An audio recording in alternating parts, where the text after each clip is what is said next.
Good evening and welcome to the weekend news. I am Kojo Qwafor. And I am Doreen Kalokoh.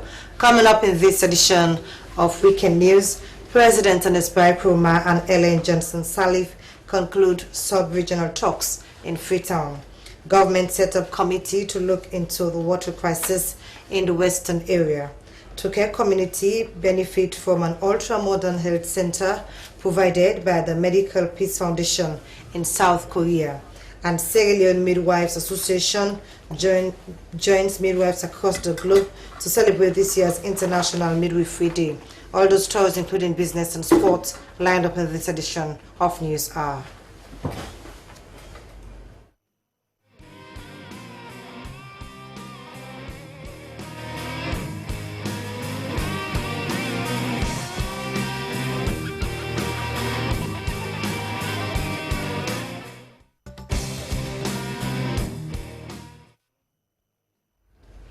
Now to our first story in weekend news. Liberian President Ellen Johnson Sirleaf has, within the framework of the MANO River Union, paid a one-day working visit to Sierra Leone and exchanged views on political, sub-regional security, health and socio-economic interests. As Razia Bashkamara reports, the two leaders discussed progress made so far after the deadly Ebola outbreak in Sierra Leone and Liberia.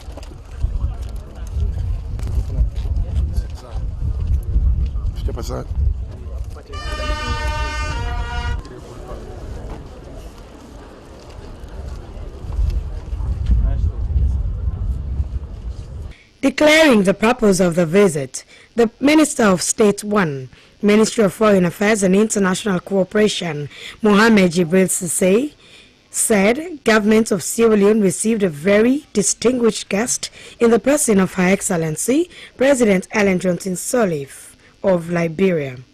Welcoming his sister and colleague, President Ellen Johnson Sirleaf of Liberia and her delegation, President Nkrumah said it is her first visit to Sierra Leone after Ebola, and they have both had the opportunity to discuss wide range of issues that are already being spelled out in the communique. The President pointed out that it has indeed been a quite useful engagement, and he believes that now that they both have Ebola behind them, moving forward with the post-Ebola recovery programs and other development issues, they will continue the engagement. He maintained that he is aware that a lot has been achieved, and both of them have commended the support provided by the international community and the resilience of their people. President Nkrumah added that as heads of state, they also appreciate the difficulties that they are going through as governments and nations in their various economies as a result of Ebola and also the rise in price of export commodities. There is a great determination on both countries to continue the fight and to ensure that we meet the targets that we have set ourselves in transforming our countries. I believe that meetings of this nature, where we will have an opportunity to update ourselves with what is happening in both countries, what is expected of us as members of the MANO River Union, ECOWAS, AU, and the UN, provide us a great opportunity to stay focused and moving forward with the development and the expectations of our people. We know that we still have challenges, but we will continue to call on the international community to provide the required support. A lot has been done by way of support, but I believe that there is still a lot more that could be done to help us to move quickly to our pre-Ebola status. Responding, President Ellen Johnson Sirleaf expressed gratitude to everyone for the gracious welcome she received when she arrived together with her delegation. She revealed that they held fruitful consultations with her colleague in Conakry, President Alpha Condé. The Liberian president pointed out that this is her first visit to Sierra Leone since the outbreak of Ebola, and extended heartfelt condolences to families of those who lost their lives to Ebola and to those that were victimized by Ebola. Our collective charge in all the affected countries, and those of our many sister countries and our partnership countries that joined us in this fight, have a continuing responsibility to continue to work together to encourage the research that will find the means to be able to continue to combat this disease, to build a response capability to control infection throughout our countries, and to try to build more resilient healthcare delivery systems. To all of you who have continued to contribute to that, I want to say a big thank you and encourage you to continue to network with your sisterly institutions toward the achievement of this goal. After the closed-door session of the two heads of state and government, a joint communiqué was read by the Minister of State 1, Ministry of Foreign Affairs and International Cooperation, Dr. Mohamed Jibril Cissé, which was later signed by President Ernest Bai Koroma of the Republic of Sierra Leone and President Ellen Johnson Sirleaf of the Republic of Liberia at the Presidential Lounge, Lunge International Airport.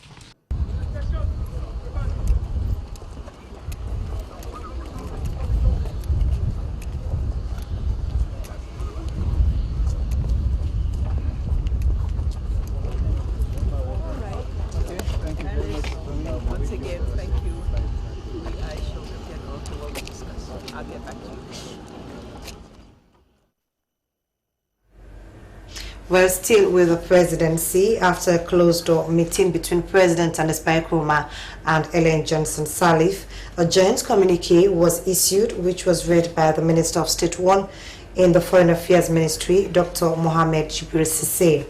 The leaders signed the communique at the Presidential Lounge of the Freetown International Airport. We'll now bring you highlights of that presentation. Communicate. Within the framework of the MANO River Union, His Excellency Ellen Johnson Sirleaf, President of the Republic of Liberia, paid a one-day working visit to the Republic of Sierra Leone on Friday, 6 May 2016. The purpose of the visit was for the Church of State to engage in an exchange of views on political, security, health, and socio-economic matters, as well as progress made and remaining challenges with respect to the unprecedented outbreak of the deadly Ebola virus disease that engulfed the three MANO River Union member states, and to reflect on national and sub-regional dimensions of the post-Ebola recovery programs. With regard to the end of the Ebola epidemic in their respective countries, both leaders expressed satisfaction and optimism and reiterated the need to cooperate and collaborate with each other in the programs of post-Ebola reconstruction and in their efforts to attract investors to respective countries. In the area of combating regional and global terrorism, both leaders recognize the threat posed by terrorist networks in the region, especially in the face of atrocities committed in Nigeria, Burkina Faso, Cote d'Ivoire, and Mali, and agreed to cooperate in the area of intelligence sharing and security alertness. They also discussed ways of cooperating and collaborating at all levels with a view to maintaining peace and sustainable development in the MANO River Union Basin, and to pave the way after the devastating Ebola outbreak for robust, transitional, as well as medium to long-term socio-economic and cultural recovery programs in the three affected countries. At sub-regional level, both leaders agreed to provide support for ECOWAS programs for political, social, and economic integration, and promised to attend the forthcoming ECOWAS Summit of Heads of State and Government in Dakar, Senegal, in June 2016. Both leaders also agreed to effectively collaborate with a view to ensure more productive leadership for the African Union during the forthcoming elections in Kigali, Rwanda, in July 2016.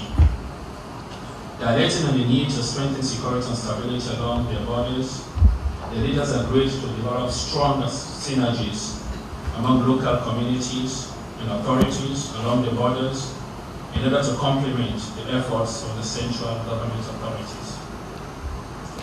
They reflected on the long-standing and deep fraternal and family ties between the two countries and the level of cooperation nurtured over the centuries.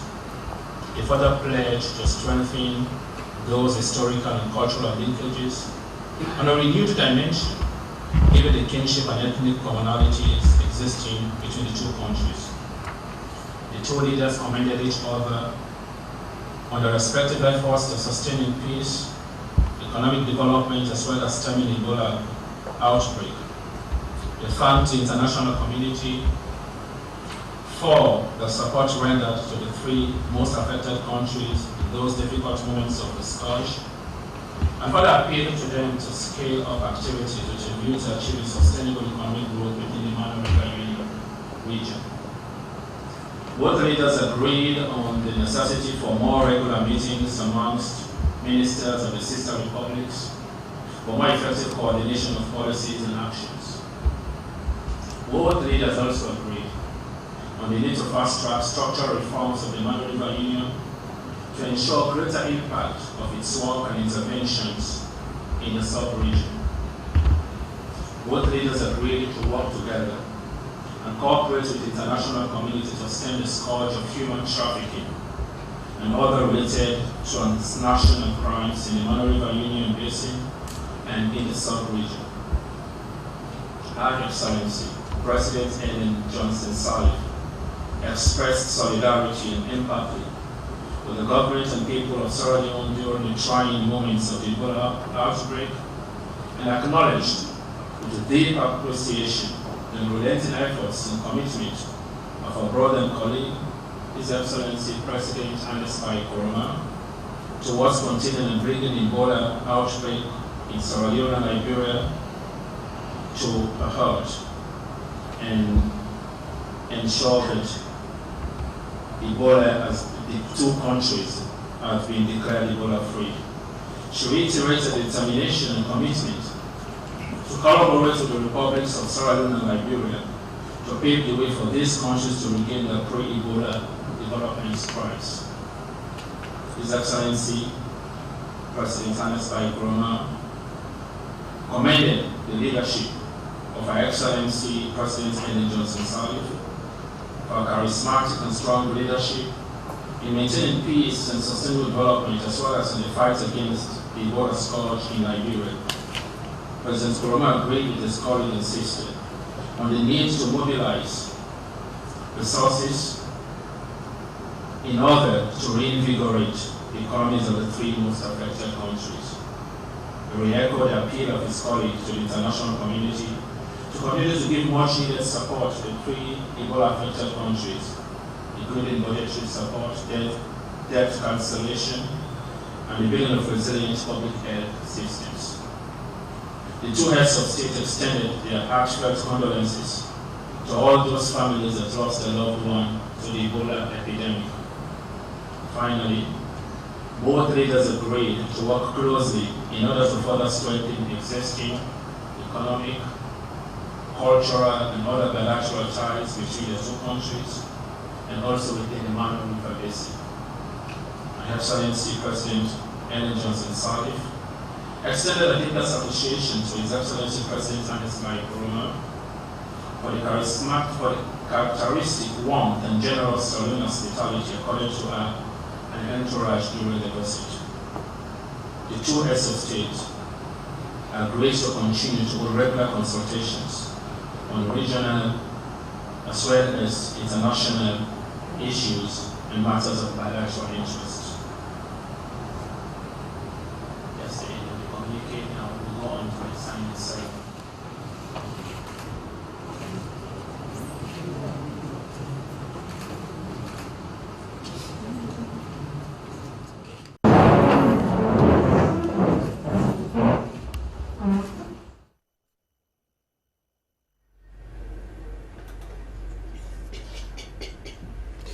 Three primary schools in the KOINADUGU district have benefited from the Binta's Angels Network project.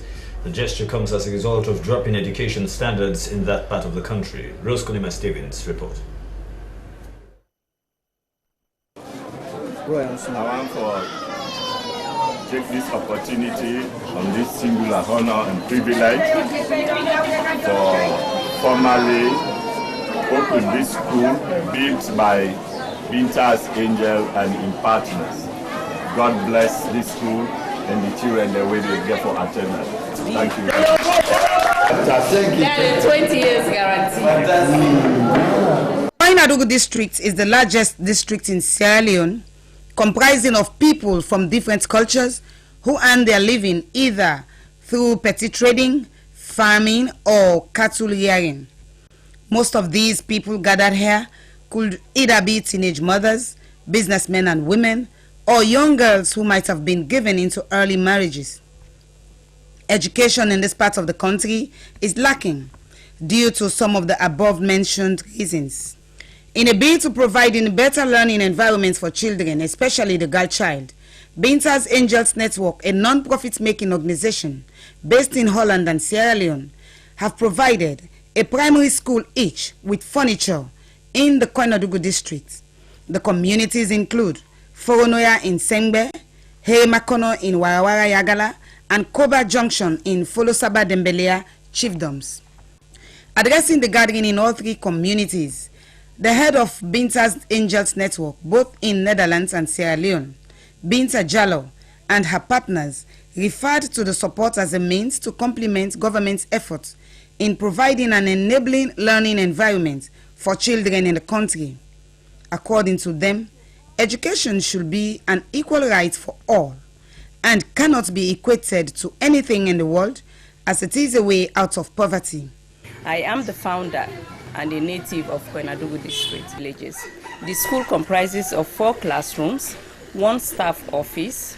School is the 3rd community school we have built in the KOINADUGU district since we established in 2006.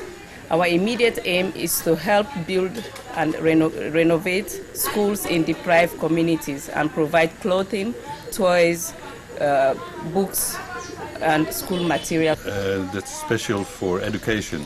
That's why I support Binta's Angels and Binta to get this done in... Of our organization, Mrs. Binta Jallo, when she said that education is the best way to develop a community. In fact, the First Lady of this country also said it a couple of days ago. She said education is a country's best asset. It takes education to develop a person's mind, to think for themselves, take initiative, and most importantly, to never give up. They therefore pledged the support of other humanitarian organizations to help people in KOINADUGU district, especially school-going children, and called on government to approve both the school and provide trained and qualified teachers. Dr. Chakanda Roberts is the Chief Executive Officer of AgroVentures. The AgroVenture will engage farmers in these 3 communities with best farming practices to enable them yield better produce that will make more money so that they will be able to support the schools in future. All present described the event as historic, noting that the gesture is part of government's agenda for prosperity and that it takes a man to have a heart of an angel to go through bumping roads like these just to achieve key priorities in the country's agenda for all. SLBC News, Rose Konima Stevens, Freetown.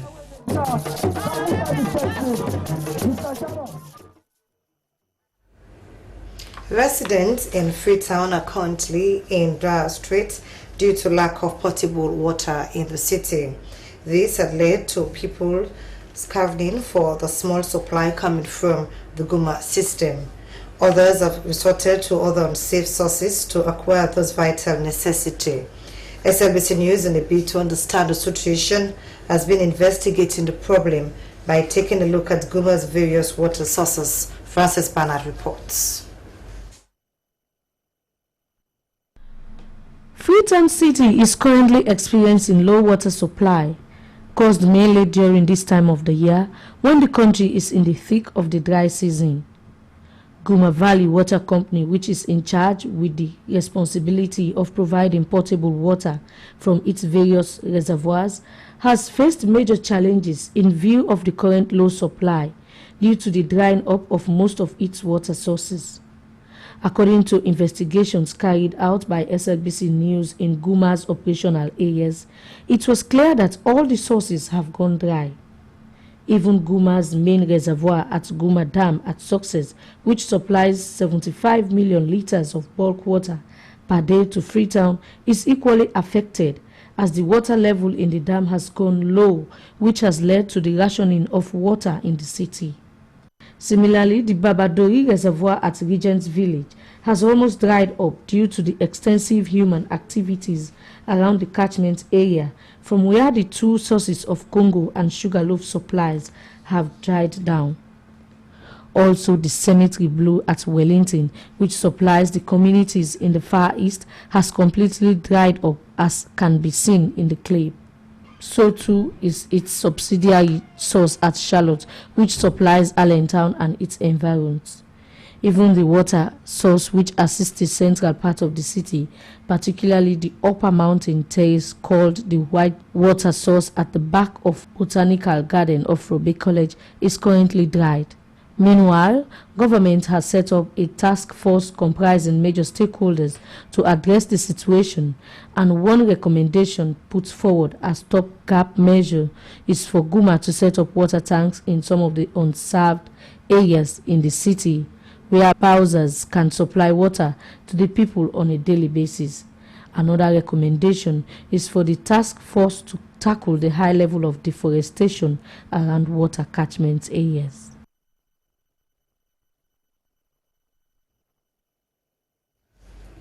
The Toke community has benefited from an ultra-modern health center provided by the Medical Peace Foundation in South Korea.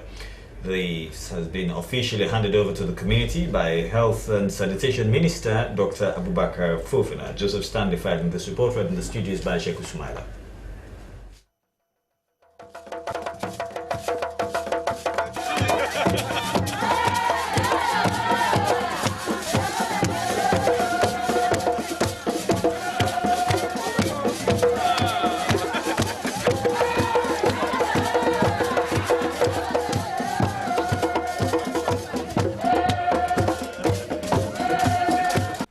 Speaking at the handing over ceremony of the facility, Tokehan Medical Center, the Chief Director of Board of Directors of Medical Peace Foundation of Korea and Guest of Honor, Dr. Kwang Hyun Park, lauded the Minister of Health and Sanitation, Dr. Abubakar Fofana, for the speedy completion of the work and leadership role in the entire process. He described the newly constructed health facility as a gesture that demonstrates the strong and bilateral cordial relationship between the two countries. Dr. Park, on behalf of his government and people, congratulated the Toke community on supporting the minister and Mr. Omri Goli, Sierra Leone's ambassador to South Korea, whose efforts and dynamism made it possible to provide a facility that he said would not only benefit Toke, but other people who may require medical attention. He reiterated the foundation's continued support towards rebuilding a resilient health system for Sierra Leone, hoping that the relationship will continue to grow from strength to strength. This Human Medical Center constructed by the Medical Peace Foundation of Korea would contribute to take care of the people. I promise you that the foundation will continue its cooperation of medical assistance to Kalokoh region. Within Korea, I always pray God bless the prosperity of Sierra Leone and Kalokoh. Health and Sanitation Minister Dr. Qwafor said the project started with a humble beginning of a stakeholders meeting in 2015, requesting for an urgent need of a health facility in Tokyo, which eventually had the blessings of President Anesbai Kuroma. He said the project would not have been completed without the patriotic contribution of Ambassador Omrigoli and the support given to him by the community. Dr. Qwafor noted that community ownership has a major role to play in the whole process, hoping that the desired expectation will be achieved.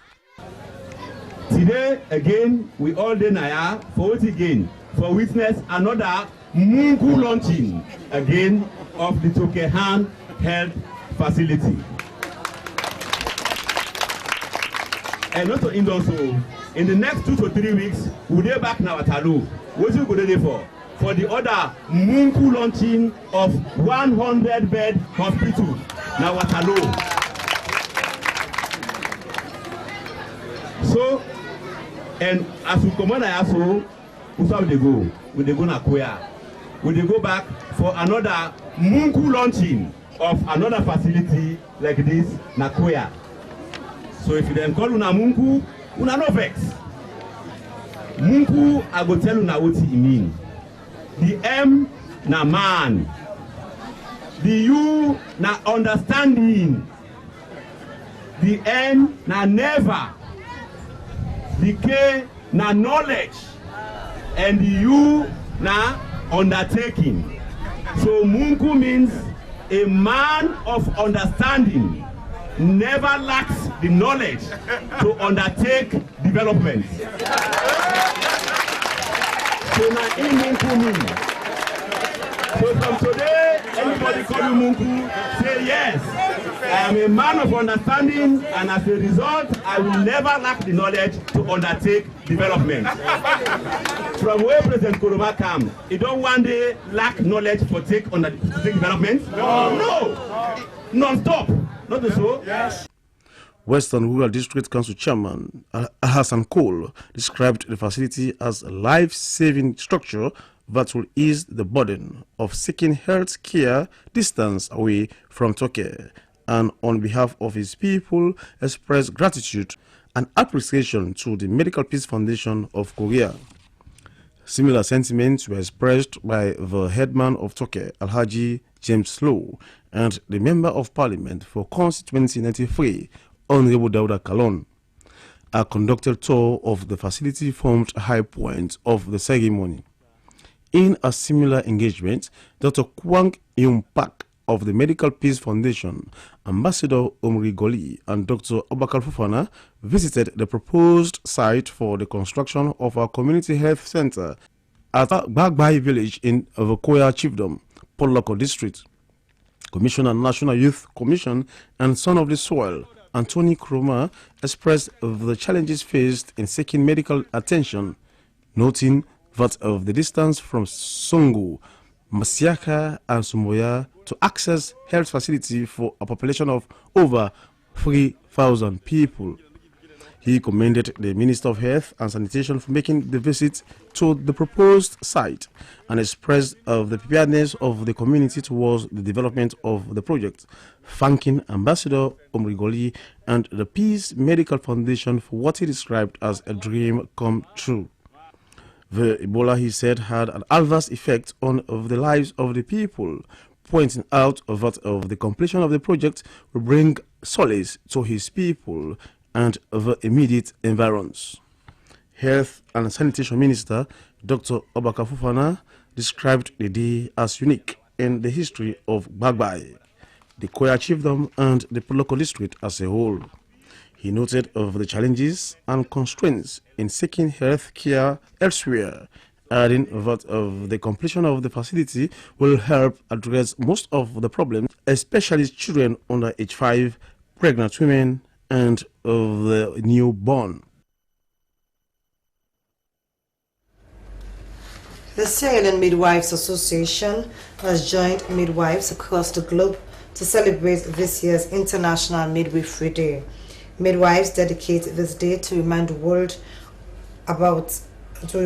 of their everyday achievements. The celebration, which attracted other midwives across the country and other stakeholders, took place at the Kenema Government Hospital with the theme Women and Newborns, the Heart of Midwifery. Hawa Mosi was there and she now reports. Awarding outstanding midwives in different parts of the country was integral to this International Day of Midwives, as midwives received the prizes with smiles on their faces and with jubilation. President of the Sierra Leone Midwives Association, Sister Safia Tufude, informed the gathering that the day is to celebrate the success of midwives and focus on recognizing the importance of midwifery. To midwives, she says, what is important to make sure that each woman and newborn has access to the best possible care before, during, and after pregnancy and childbirth. This year, the theme for this year is Women and Newborns, the Heart of Midwifery. We are saying as midwife, this is the center of our work. We want to see the women and the newborns alive as they come out of the labor ward. So we are saying to a midwife, what is more important than making sure that each woman and newborn has access to the best possible care before pregnancy, during pregnancy, after pregnancy, and childbirth. And to a woman who is pregnant or giving birth, is there a better partnership than having a quality service by a qualified midwife? All women need this access to skilled midwife.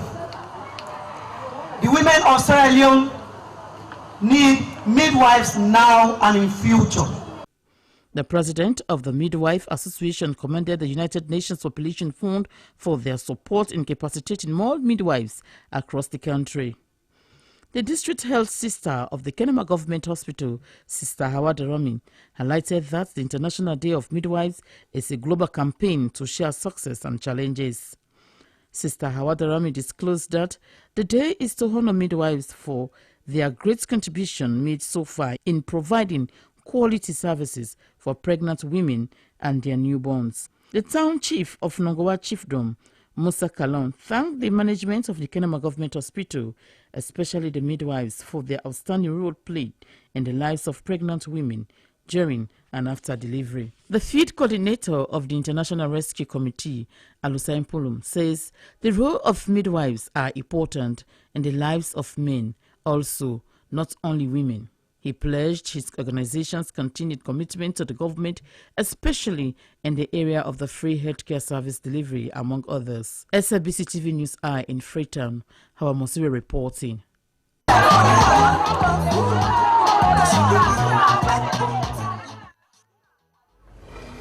The Parliamentary Oversight Committee on Works has commenced inspection of all roads that are being constructed or rehabilitated in the country.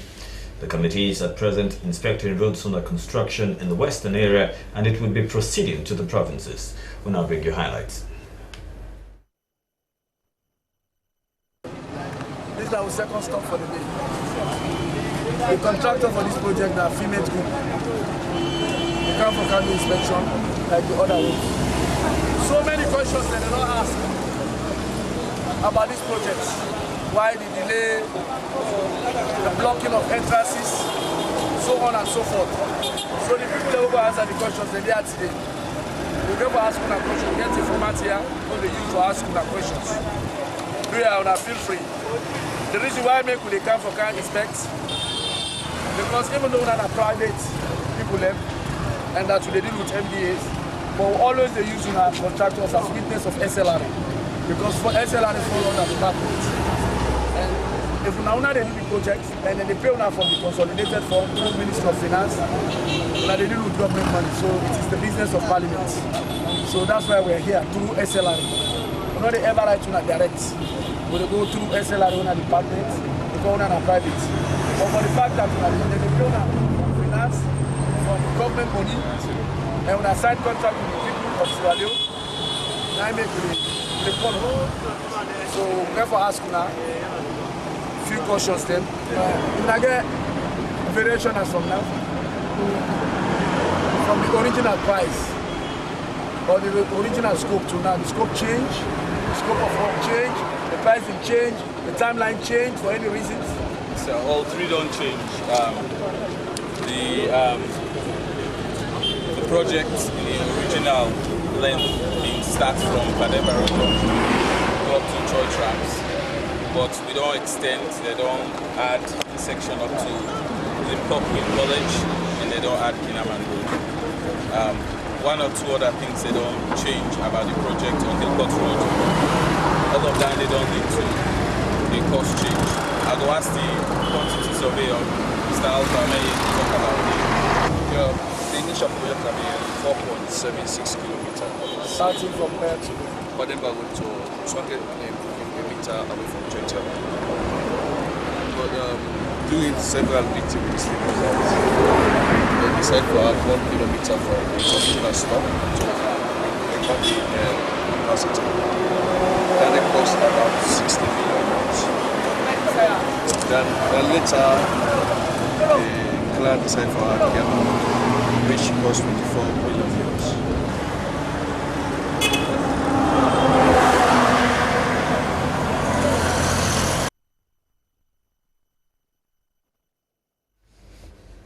Well, that was an highlight of the Parliamentary Oversight Committee on Works inspection tour of all rehabilitated roads in the country.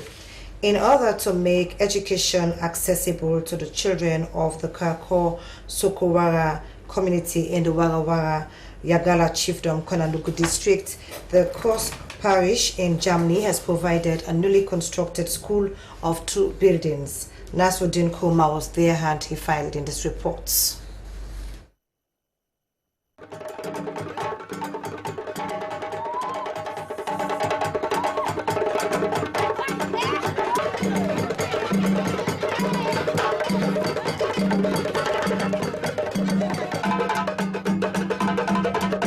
This occasion demonstrates gratitude to the foreign donor organization for helping a community that has yearned for this kind of development for over 7 decades of its existence. The Mandingo-dominated multi-ethnic community has cultural performance and ceremony to manifest appreciation to the German Lutheran Church, the Cross Parish of Konstanz in Germany.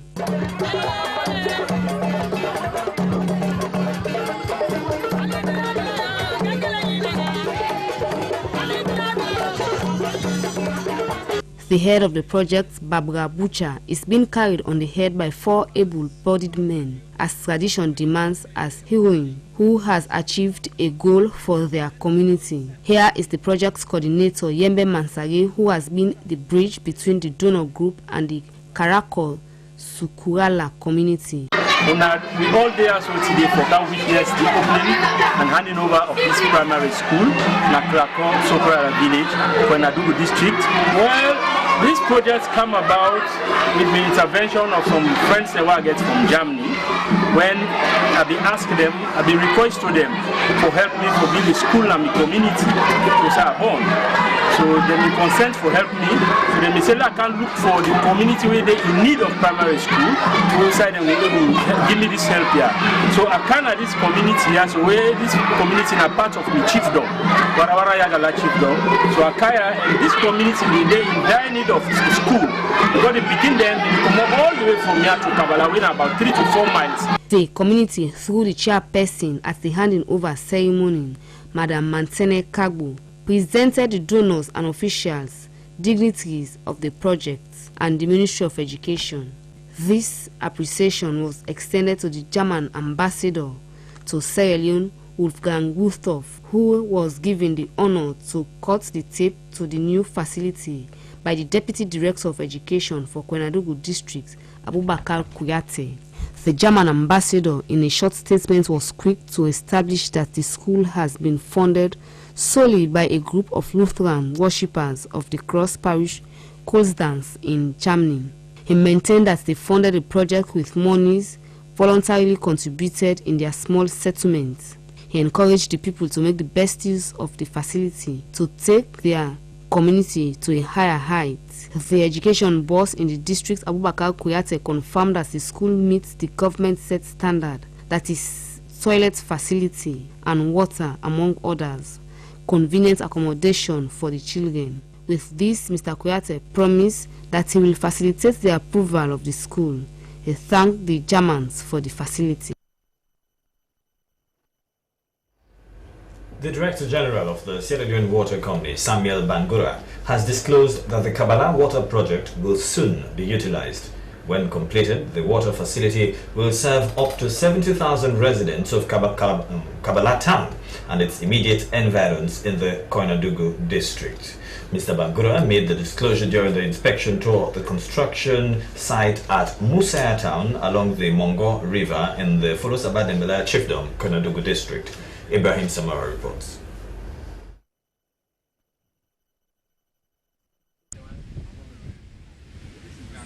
The appraisal team, which comprises representatives from the Islamic Development Bank, Salwako, consultants, experts and engineers, as well as officials from State House, were in KOINADUGU to assess the percentage and quality of work done so far. Addressing community members and major stakeholders at the Musaya Court Barre, the Director General of Salwako, Samuel Bangura, disclosed that 80% of transmission and distribution work have been completed. He described the Kabala Water Works as one of President Nkrumah's priority development projects in the agenda for prosperity.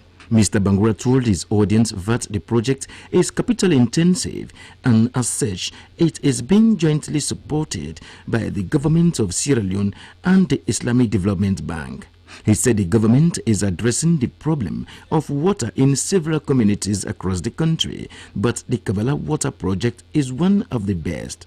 He said that the water is from protected river source with a strong capacity and can be sustained, economically viable, reliable, pure and clean for human consumption. The Director General urged residents to refrain from the cutting down of trees and shifting cultivation around the catchment areas. He also appealed to the local authorities to enforce laws that will help the protection and preservation of the water catchments.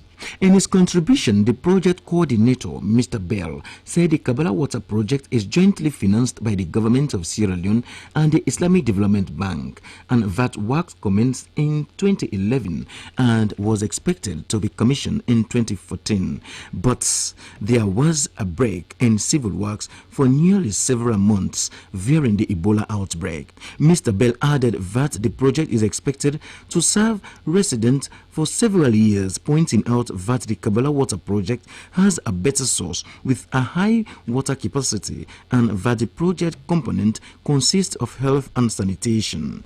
The host paramount chief of Folosaba Dembela Chiefdom, Finda Modu Kamara II, said the project, when completed, will provide water not only for his chiefdom but thousands of people living in Kabala.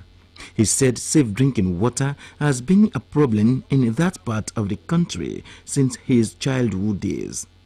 Paramount Chief Kamara II said such a laudable project will make life easy for residents and will improve on the health of people. He thanked government, the Islamic Development Bank, Salwako and stakeholders for their contributions for the project to be achieved.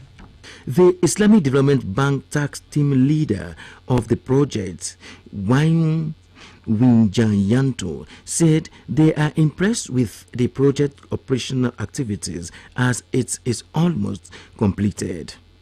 He said the project is expected to serve the people for a long time and urged host communities to preserve and protect the catchment area.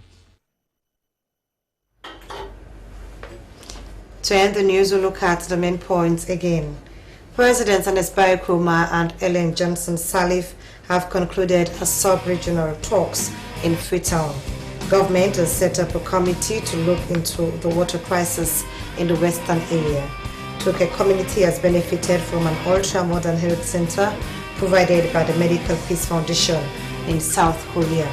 And the Sierra Leone Midwives Association has joined midwives across the globe to celebrate this year's International Midwifery Day.